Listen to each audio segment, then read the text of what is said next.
Hey everyone, my name is Mike Vaughn. I'm a writer at Geek Vibes Nation, and I'm also the author of The Ultimate Guide to Strange Cinema. And I'm Andre Couture, also a writer for Geek Vibes Nation and Celluloid Consomme. And I'm just here. Thanks for having me. Absolutely. So this is Rotten Cinema, where we talk about good films, bad films, good bad films, cult classics, basically anything we want. And today I'm excited because we're talking about Jennifer's Body, which I think is criminally underrated. It's one that I remember really liking when it came out, and I think it's something that I feel like maybe just even gets better with age. So with that, I'm gonna throw it over to you. What do you think of the movie? I know you're a fan. Yeah. So I came to this movie super late, and I think if I went to see it when it came out, I don't know if I would have liked it at first. Um, Not just because I was a teenager at the time, but I don't know. You know, hormones are weird, and that's kind of the point of the movie, and it's easier to notice and like enjoy that the humor about it when you're not swimming in a pool of teenage hormones. um, but it's a great movie. I really enjoy it. I think I've seen it about two or three times now, ever since it's come out. But I think the first time I saw it was maybe about 10 years ago or so. And I immediately fell in love with the movie. I mean, you can tell I'm in love with the movie. This is my prized possession of let's see, That's awesome. um, Jennifer's Body. So, yes, we're going to be a little biased here, I think, is what Yeah. we're saying to everyone. And I mean, it's like I'm of the mind where like a movie, like arguably, like no movie is completely perfect, but I think like flaws aside, overall, I feel like it had a great premise, a great setup, an amazing cast. I'm jumping up ahead a little bit, but like this cast is incredible. Like, Mhm. there's a lot of well-known faces that kind of pop up in like very small roles, but my impression initially was okay, this is a really fun horror movie, and then going back and watching it recently, it's one of those like holy shit, you see all these layers, all these like things that they're kind of trying to deconstruct, um but in the guise of a goopy satirical um monster movie. Mhm. So and you know, some of the things that kind of struck me, again, talking about some of the themes, how many sort of like war references there are. Like this is like not super Yeah, long after 9/11, so that was like kind of like wow, that's kind of interesting. But also commodifying tragedy is a really interesting thing that they kind of like weave throughout the narrative. And again, I don't know if that kind of is a sly commentary track on like, you know, people making like commemorative 9/11 things and songs and yeah, I feel like it kind of is because uh, at the scene early in the movie where they go to see the band at the bar, Jennifer talks to the main singer of the rock band Low Shoulder and goes to order some drinks at the bar, and it's she specifically orders these two like shooter drinks that are supposed to be a 9/11 oh yeah. commemorative red, white, and blue thing.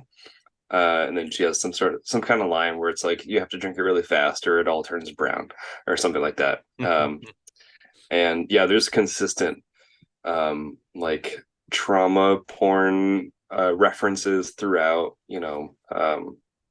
especially for people who are familiar with the movie. based on what happens at the bar, that just sets the emotional tone for the rest of the movie, for the small town of Devil's Kettle. And there's already like a set of uh, values that kind of have a rhyming scheme with how people saw 9/11 through different lenses in the past. Looking back on a tragedy, but not really paying attention to what actually happened versus like a sensationalized reading of things, or just like listening to rumors and believing those more than something that actually happened.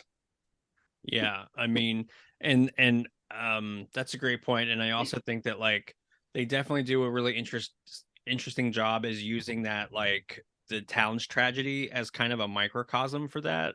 Mhm. Like these memorials, these plaques, like the like pseudo shrines in the school.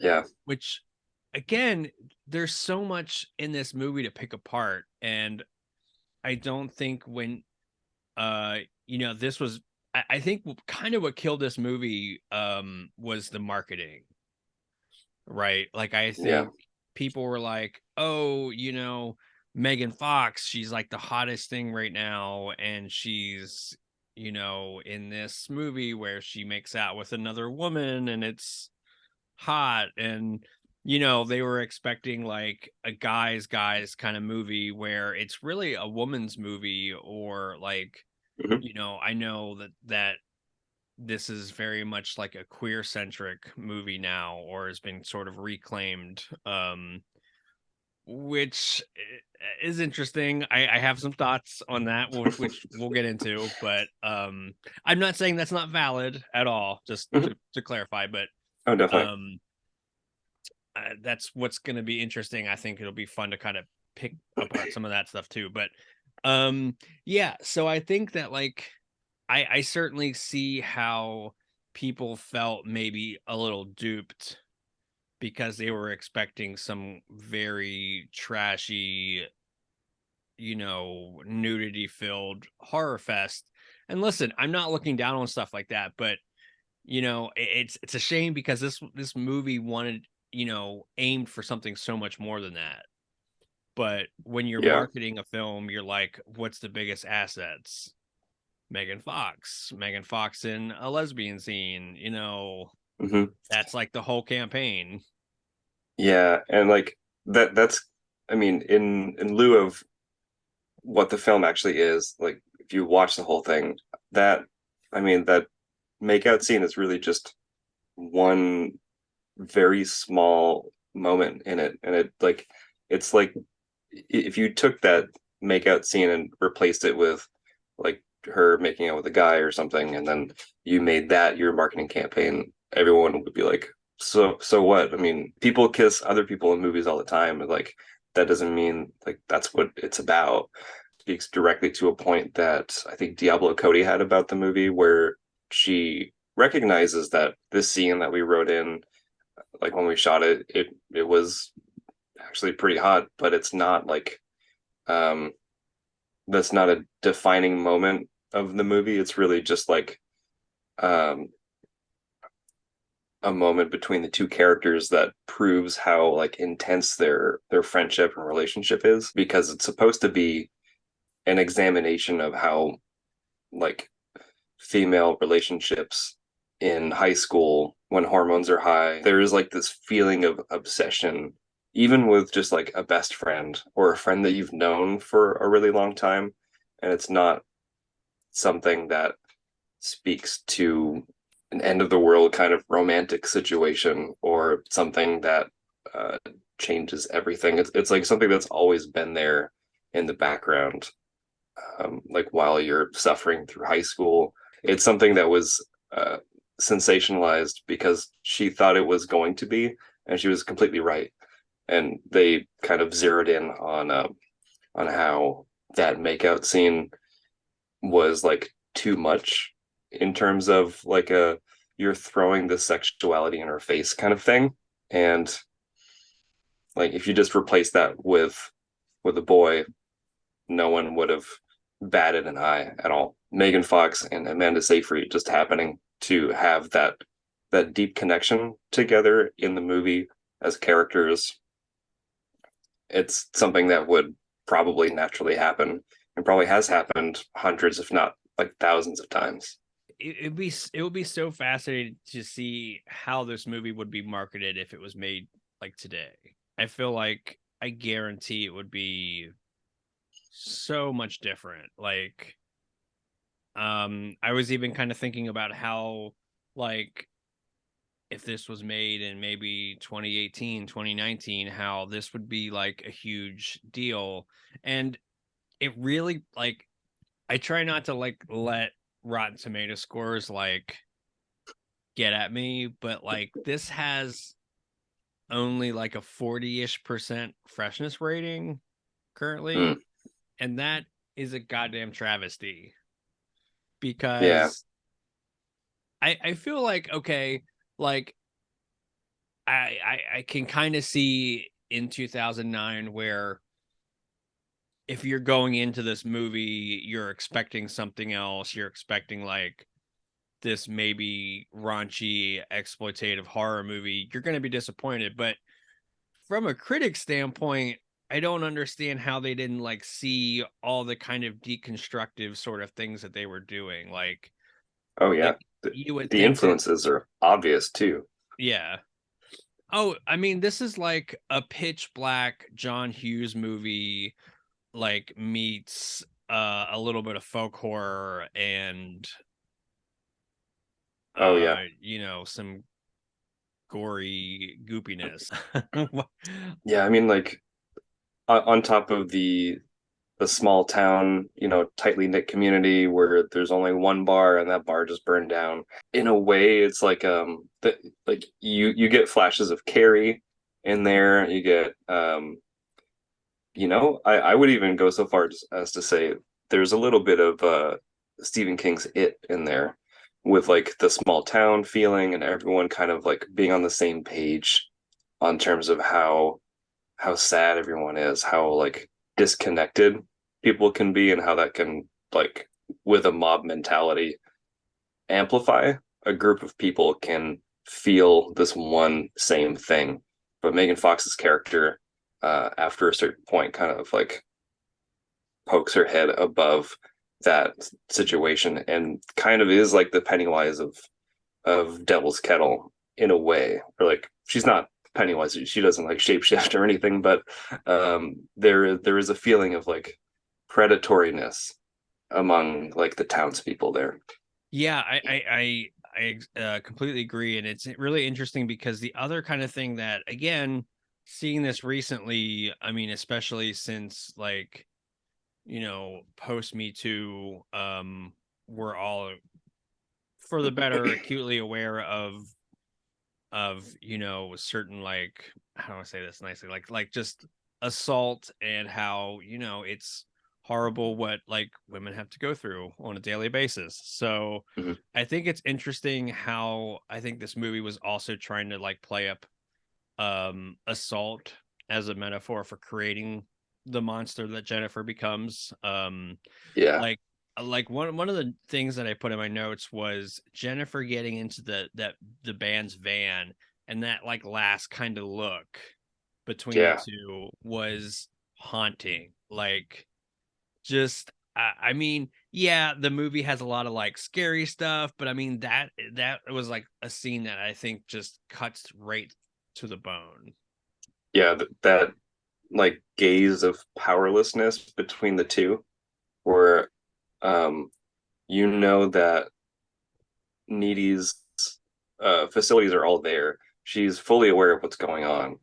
It explains a little bit of what exactly was happening to her in that moment, but it didn't have to, is the thing. I think at some point when they escape the fire, the main singer comes out and he just has like a glass of scotch or something like that, and he says that like, oh, she's in shock.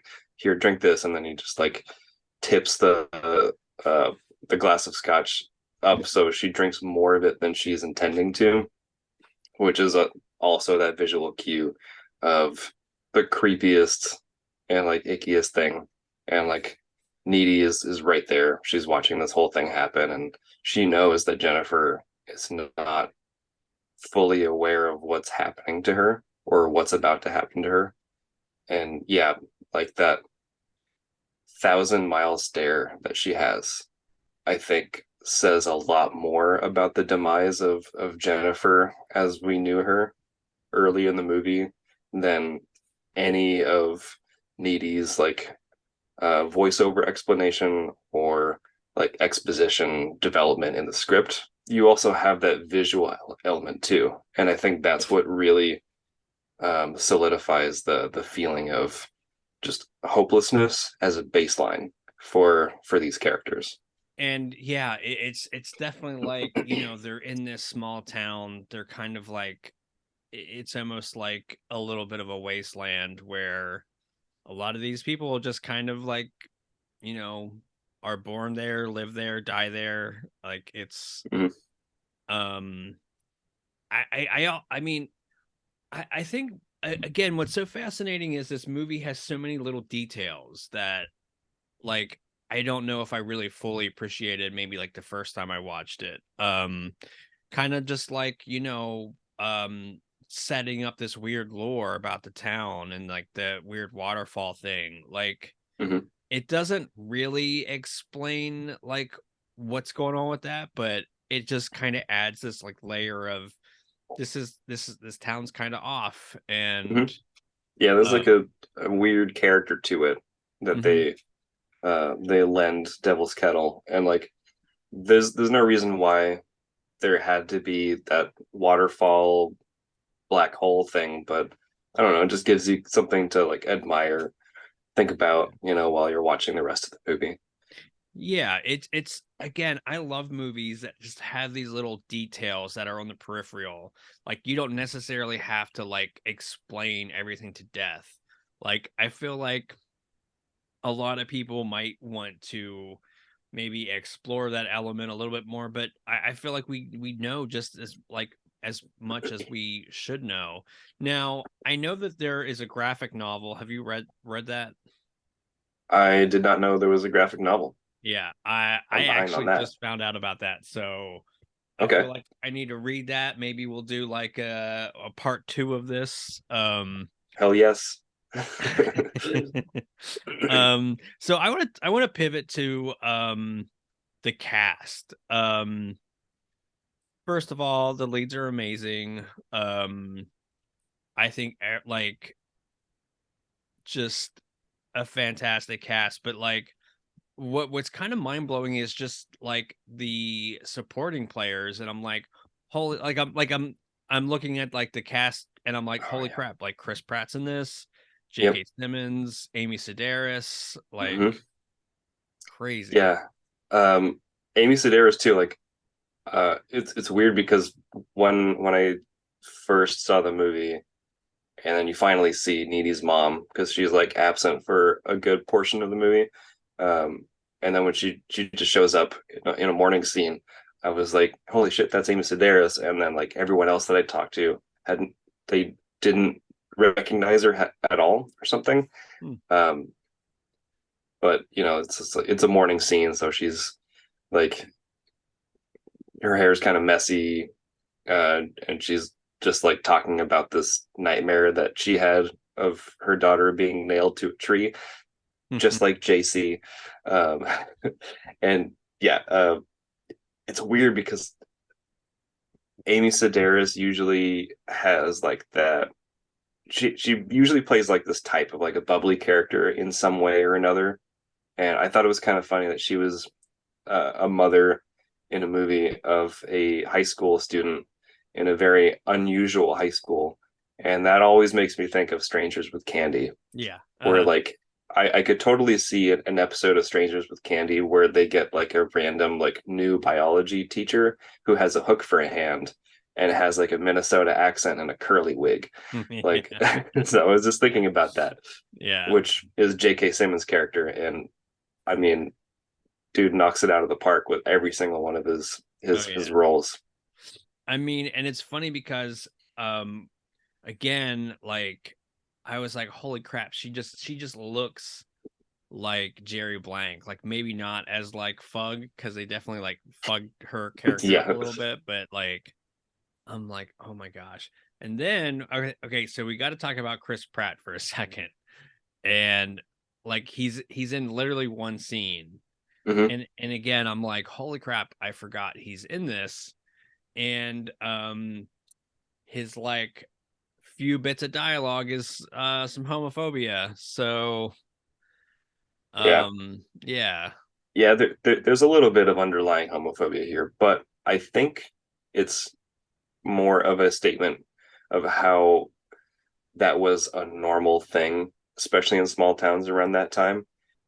I think it fully addresses it when the linebacker character, like after his demise, there's like an insinuation there by certain members of the town, and it actually reminded me of Heather's in a way, Yeah. or like when the son passed away. I don't care that you really were some pansy.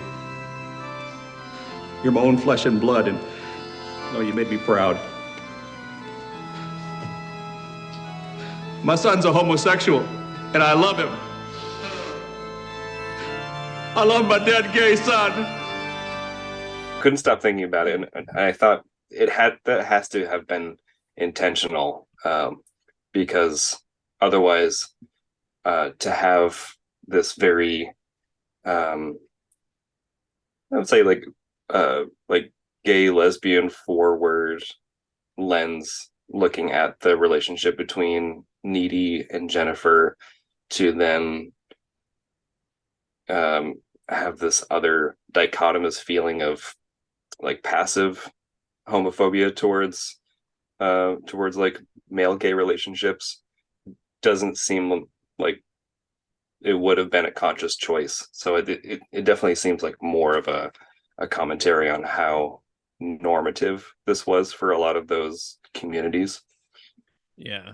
Um and yeah, I think that's like also like a pretty good segue into talking about like how this movie has definitely been reclaimed by the queer community. And like I said, I have some conflicting thoughts. Like again, Mhm. I'm not telling anybody that you can't, like, if you're queer and you love this movie, like go off. Like that's great. Mhm.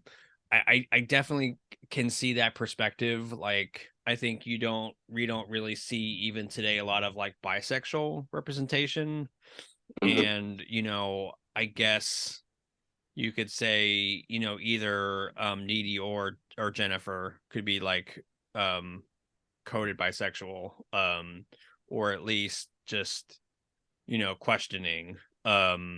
I think where my disconnect is like you have things like the casual homophobia, and then there's also a little like gender phobia I noticed with Colin. And Mhm. Jennifer has some like pretty choice things to say about him. I believe it Yeah. was like my dick's bigger than his, and I'm like, yikes. Like I get it's 2009. We weren't really talking and having a conversation about like gender and gender fluidity, but it's just like, oh, it's still there, and it still kind of rubs me the wrong way. And Yeah. it almost just feels like it kind of wants to have its cake and eat it too. Um, Or like chicken yeah, from Boston Market. Anyway, yeah. I was like, continue. oh, I mean, that's a that's like we're not sponsored by Boston Market, but maybe you should. I like them. Hey, I like food. um, but yeah, I don't know. It just like it like I said, it's weird because I get what you're saying about how I don't think the movie completely doubles that. Like I don't think the movie is intentionally homophobic. Like I do think that it is kind of using it as this sort of like I mean I feel like with the Chris Pratt thing, like his character says a slur, and Jennifer hits back with like, don't be such a redneck, like Yeah. the movie like wants to like be queer but without being like completely there, just like on the peripheral, like maybe queer baiting even. And again, that's just my interpretation of it. Like I'm not saying that anybody else's is invalid. Like I mean, I can see how like this is definitely a queer movie just from like a camp standpoint, like because there are some it's Oh yeah. um and again, it is very as smart as it is, it definitely is very self-aware with its humor. Like I have to say, I think one of my favorite jokes is the Rocky Horror thing. Well, we've been having a lot of fun in class, you and I thought that maybe you'd like to go see a movie or something. There's a midnight showing of Rocky Horror at the Bijou next weekend. I don't like boxing movies. Yeah, but it's not a fucking boxing movie. Fuck it, okay. Forget it. I have like I'm sure that was scripted, but I would love to see if that was actually maybe just like some ad-libbing. But oh my god, Probably. that joke kills me every time. But like, so yeah, like that definitely makes me like, it is very like intentionally campy, but again, it can be campy and still very smart. It's probably asking a lot too, because again, it's 2009. Like, I don't expect it to handle its queer themes in a rich, nuanced kind of way. Neither were people who were, experiencing those feelings for the first time. And that kind of goes into how I kind of see it right now. And it's like the whole treatment, the script and everything is very like nebulous in terms of how queer it all is. And it's kind of like that, as swimmy as like this hormonal pool that everyone kind of comes out of at a certain point, whether or not you have like figured out for yourself if you are or if you're not, what your where your sexual appetites lay, for lack of a better word. It was kind of messy for everyone, just in terms of like having discourse um, about LGBTQIA feelings or folks or people. And there was very much a feeling of like gender ambiguity around that time, but like no one really knew like where it was going. And like Colin as a character specifically, like if that character was a high school student like today, would totally be a little bit more like stagnant as figuring out what their identity is, because we have a lexicon for that now. We have like ways to talk about it and to think about it both like as an other or as yourself. So I think it's like preternaturally formative in a way of like gender sexuality, where no one knew what was going on. Maybe a building block to like where we are now in terms of gender sexuality and talking about what makes someone or something gay or queer or non-conforming in a sense. Yeah. I mean, that's pretty interesting, like, because I definitely I get what you're saying. Like it's basically like, these high school students are not going to be able to really articulate this. I mean, especially for the time, but like I feel like even today it's still tricky to navigate everything like that and, be a teenager and have, raging hormones. Yeah. So yeah, I mean, it's like I don't think I don't think it's awful in that regard, and obviously I still really like it, but um it would be, I mean, it would be so fascinating if somebody remade this and updated it a lot. But yeah, gosh, this movie's so smart too. I love how in the like beginning of the movie, Needy paraphrases Sartre's "Hell is other people." Mm-hmm. Yep. Hell is a teenage First line in the movie. Yeah, I mean, and I'm like, okay, I get how sometimes audiences aren't as like savvy and stuff. That's fine. Like, I'm not saying that like I'm like the most smart savvy person, but I'm like, I'm like, why? I mean, a film critic, you should be able to like get how like smart and clever that is. I know I'm like, Or at least like what it's doing, whether or not you'd like it or not. You should be able to identify that yeah, as an element. So I haven't really read any of the like criticisms from like critics, but it would be interesting to kind of see like if there was one like kind of consensus of like what they didn't kind of get about it. And again, I'm not like trying to be like an asshole where if you don't get it, like you're not smart or you don't like, I don't know. I just think that this movie has so much interesting things going on. I don't understand how you just splat it like that. Like, I understand if it's just not your thing. I guess if you would come at it as a feeling of like accusing it of being like this vapid thing, that I just don't get that. yeah. Because it's not. I mean, if you take it at face value and you just see it for like a monster movie, then that's what you're going to take away from it.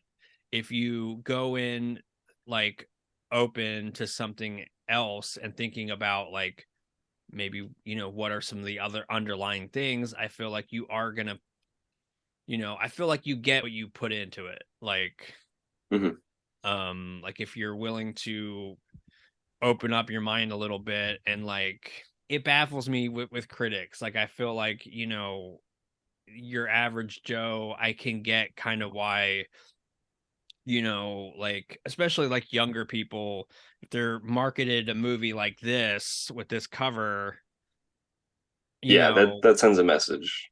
yeah, like, so I fully understand why some people felt duped, but like, again, I think that like a big disservice was the marketing. Like, I know that's been like talked about to death, but like, it really, I feel like deserves repeating. Like, was not the movie that a lot of people, particularly like young guys, like went to the theaters thinking they were going to see, because it is definitely a woman's movie. It is firmly, all the guy characters are supporting at best. And I think that's really cool. Like, you don't really see a lot of movies with like women that have that kind of like agency and are like that sense, like squarely centered in the film. Yeah, there was something that Diablo Cody said that like she wanted to um for the movie not only just to, like to speak to female empowerment, but like to turn the feeling of like girls and women in horror being the ones terrorized on its ear, as she said specifically, and that's pretty much exactly what happens because the transformation that Jennifer goes through here, she specifically targets boys. That's something that definitely speaks to that subverting like the victim type from horror movies, which are typically girls, women, femme presenting characters. Even in like classic like slasher or monster movies, when when a guy gets killed or murdered, it's not like sensationalized as much as it would be if it were like a female character, in terms of like in some way be sexualized. If it's like a camera angle or how like the death scene is shot, like most male characters will, they just imply that they die. Maybe they'll have a cool effect shot or something, but it's just very straight and to the point and respective of their like their sexuality, unless they're like gay.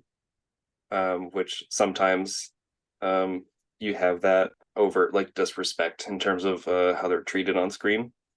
But when it's a female or a woman or a girl, it's always like there's always something there, like maybe just underneath the surface, but there's always some kind of like sexualized way that the terror or the death happens, and that's something that they just put into Jennifer, like killing these boys, which is explicitly sexual in this way. Yeah. Yeah, and again, I think, I think that really will, I mean, if you're like not used to that genre subversion, that would really like trip you up, right? Like, men are not on top of the hierarchy anymore in this film, and I'm sure that made a lot of people uncomfortable. Like, Yeah. yeah, I don't know. I just think like there's so many interesting facets to this movie, and I'm kind of glad that at least now there's been a reevaluation and a lot of people really like it. I would love if somebody would like put out a 4K to, give it like an even bigger audience. I'm like, heck, I would love it if Criterion put this out. Like, I don't see why not. Yeah. They've put out weirder stuff. Yeah, I don't know. Like, it's great. I mean, I could probably just go on and on about it, but like, if you haven't seen it, like, what the heck are you doing? Like, I don't think we got into any spoilers, so I feel like you could definitely Not too much. No. Like check it out. Like, I will say I'm going to talk a little bit about the ending. So I guess this could be your like spoiler warning. It's such an old movie though. I feel like probably everyone's seen it by now. But if you haven't seen it, we're going to talk about the ending, so maybe pause and go see it and come back.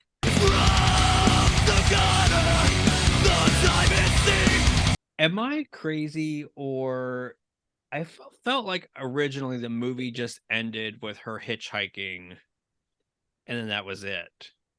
And then I was like surprised that they kind of had a coda at the end with the band. Like, was that like some like theatrical versus home video thing? Am I misremembering that? I'm not entirely sure, but I remember hearing something about how the hitchhiking thing was the intended like ending for it in some way, but I thought it was the scene where it goes back to Needy at the mental institution, because like most of the movie is told through her recounting the events that happened before that led her to this place, and she's in solitary confinement after kicking an orderly, and I remember I thought it was like the last shot where she's in solitary and she ends up like levitating because in some way she absorbs a power or something from Jennifer, and like she's looking out the window that's like ground level, and then you see that she's levitating in like another connecting shot, and then it like goes to another close-up of Needy's face, and then I thought it was credits. I could be wrong about that. I might check that before I decide whether or not to cut this or not, if I'm right.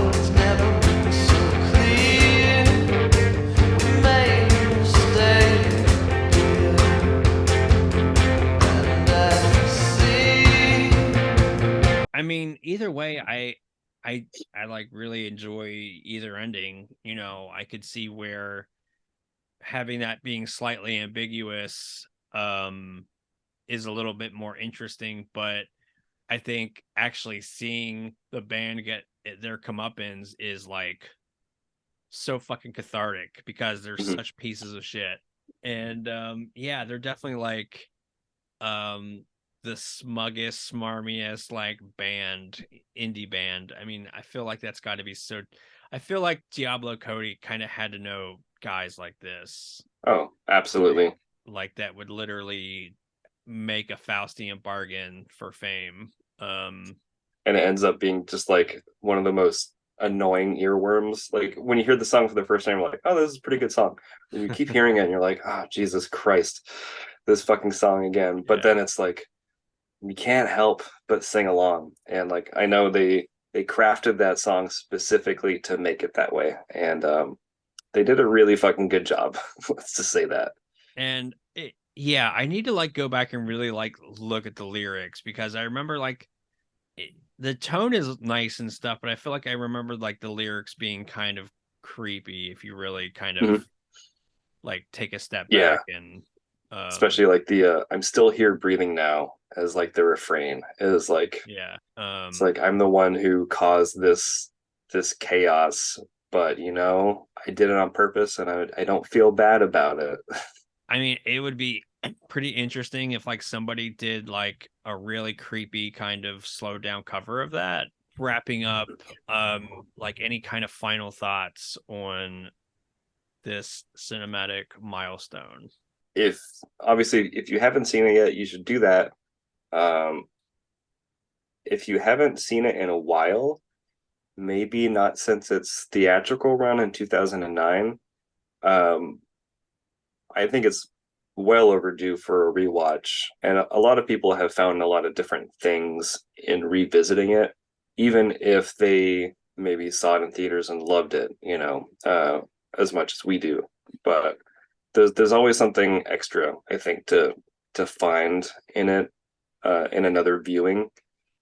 And I mean, now is always a perfect time. So I think it's still streaming on HBO Max as of this moment. So if you don't have a copy, it's not a big deal. Just steal someone's password and watch it for the first time, the second time, the fifth time, whatever. I think it definitely has a lot of things going on underneath the surface that it's both aware of and not aware of in a good way. So I don't know, just to see if there's something in there that maybe we haven't thought of yet. Yeah. Yeah, that I would probably like echo that if you were kind of put off by some of the reviews or like you were saying, like you've seen it but it's been a while, like yeah, check it out. It's a really good time. It's not that long. It's a movie that never outstays its welcome. Like it's not a perfect film, but goddamn, it is so entertaining. Like you were saying, there's always a little something that you can kind of like pick up on. I love movies that kind of reward repeat viewings where like they'll give you a lot of like foreshadowing and clues and like this movie is like sprinkled with stuff like that. Like that's one of the things that I love about like Edgar Wright's movies. Like he just like the rewatchability factor is like very much there. So Jennifer's Body, it's great. Don't just watch it for Jennifer's Body. There's more going on. I mean, everyone's fantastic. This movie fucking rolls. I'm glad that it's finally starting to get appreciated more. I mean, again, this was a movie that I liked initially as just like a kind of a weird monster movie, but now I'm watching it older and I'm like, wow, this really does have a lot to say about some really interesting things. And I feel like this movie is maybe way more relevant now than when it was in 2009 when it was made. So you know, watching it from like a modern sort of lens is really fascinating. So yeah, check it out. And with that, we're gonna wrap this episode, but as always, definitely consider giving this like, giving it a comment, giving it a share, all that good stuff. And as always, thanks for hanging out with us.